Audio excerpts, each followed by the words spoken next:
Hello, everyone. This is Zami Eccles-Irwin from FilmFestivalCircuit.com and the director of the Oregon Documentary Film Festival. Right now, we're getting ready for our fall event. So on September 29th at the Clinton Street Theater, we're going to be holding the Fall Oregon Documentary Film Festival. It's going to feature networking, an awards presentation, and lots of movies. And in preparation of that, we were talking to some of our participating filmmakers. Ed Madison is the director and producer behind the film The Future Is Ours. Ed, thank you so much for talking with me today. Thanks for having me. Glad to be here. So I just want to say The Future Is Ours struck me because the scope is so epic, so wide. You talk to so many people, you cover so many topics. I want to know, how did this project come about? Yeah, so in addition to my role as a associate professor in journalism at the University of Oregon School of Journalism, I also run a nonprofit called the Journalistic Learning Initiative, and a lot of our work is in middle and high schools. And we were doing a project last summer in Washington, D.C., where we were mentoring a group of high school students who were covering the 60th anniversary of Dr. King's March on Washington. And it was while spending time with these students that I realized that many of them are going to be eligible to vote in the next election, and also that from it's fair to say they are interpreters of what's going on in the world for their generation. And so we expanded the project. We decided to talk to students in different parts of the U.S. about the issues that are top of mind. So gun violence, climate change, reproductive rights. There's a whole litany of topics that all lead into why we're experiencing such mental health distress amongst teenagers. And so that was the genesis of it. And it just sort of came together organically. Interesting. Well, I'm curious, what was it like talking to all these people? What was it like setting up, and what was the sort of the on-set dynamic like? Well, there's a network of high school journalism educators. Although the work that we do is really not so much about the school paper you may have remembered when you were in high school or the yearbook. We really work to mainstream journalistic strategies into English language arts classes so that every student benefits. But I think it's an interesting time. Interesting is probably not even the best word to use, but it's an odd time politically in terms of everything that's going on, discussions about what's appropriate for discussion in a classroom curriculum and all those different topics. So I think to answer your question, initially there was maybe a little hesitation on the part of teachers that we reached out to in order to reach their students. Mm, But I think that journalism in and of itself is about asking tough questions and interrogating complex topics. And so we didn't hear any resistance once people realized that we weren't out to embarrass anyone or put anyone in an awkward situation. We just really wanted their authentic viewpoints on these very pressing topics for their generation. totally. Well, it was really fascinating to see what Gen Z had to say, and there were a lot of diverging opinions. I'm curious, how did you go about sort of eliciting these interviews? Would you say, what's on your mind in regards to certain things, or would you use news clips during the interview to prompt them? What was that like? No, the news clips that are interspersed throughout the documentary came all after the fact.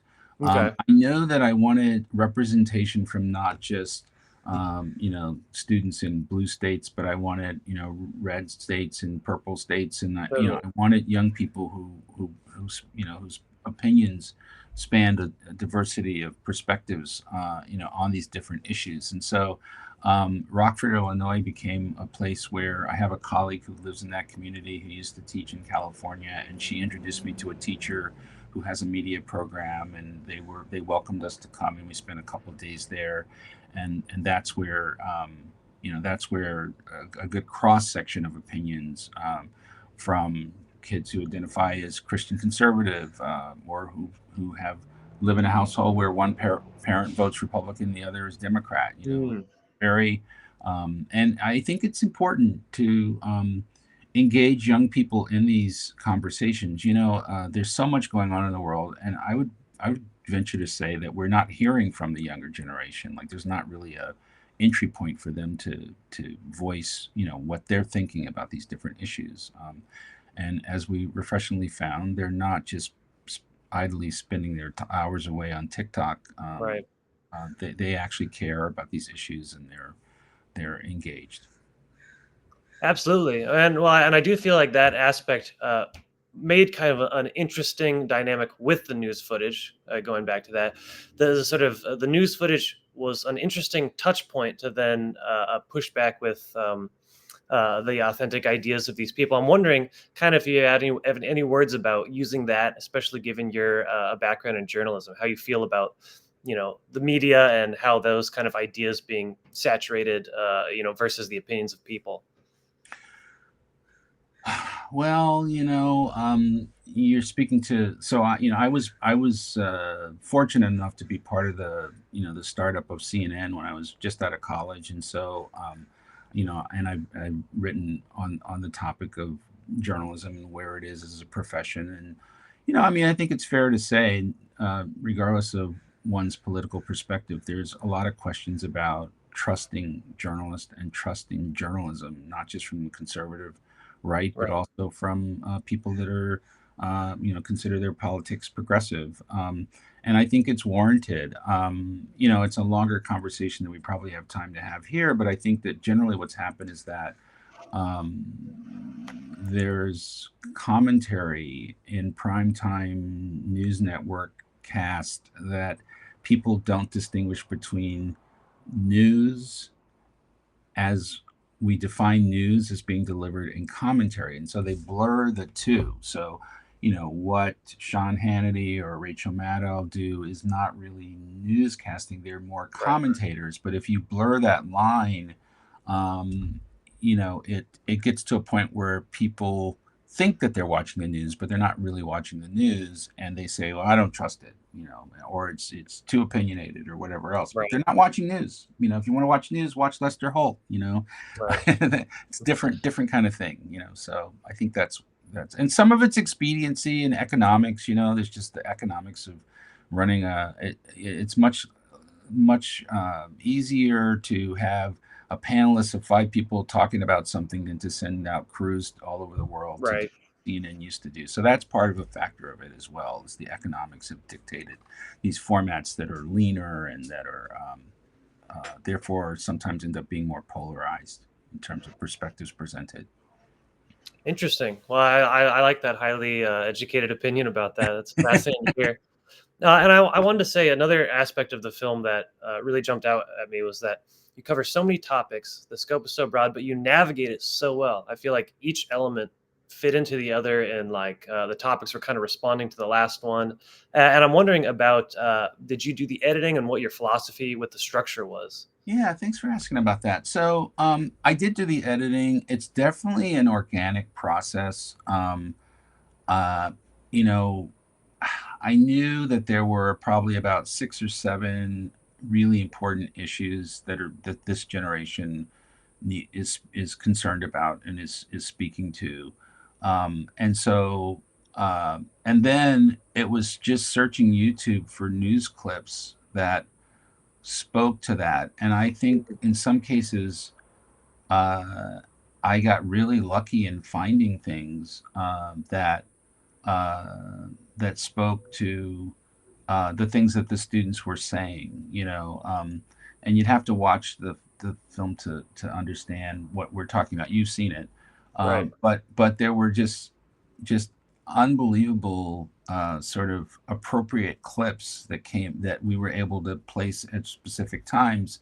and I do think that it's not you whatever your perspective is politically, you can find that voice represented in the film. So we weren't trying to lean or persuade or have people walk away thinking any particular thing. Right.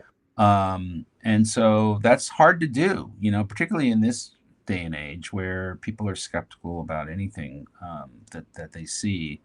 But I don't know. I mean, I think also, as I look at it, I think that the media coverage of some of these events is almost like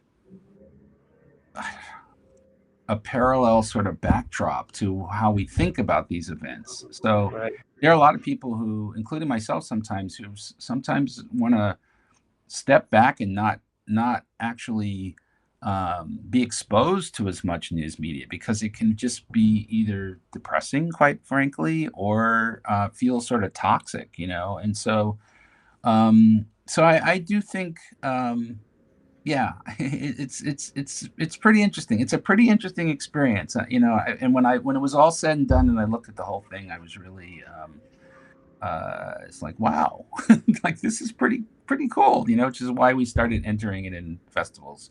The other thing I'll say, that one of the common themes that came up as people watched it were like, okay, this is great. We're hearing these young people talk about these issues, but what about the solutions? Like, how do we Mm. address some of these?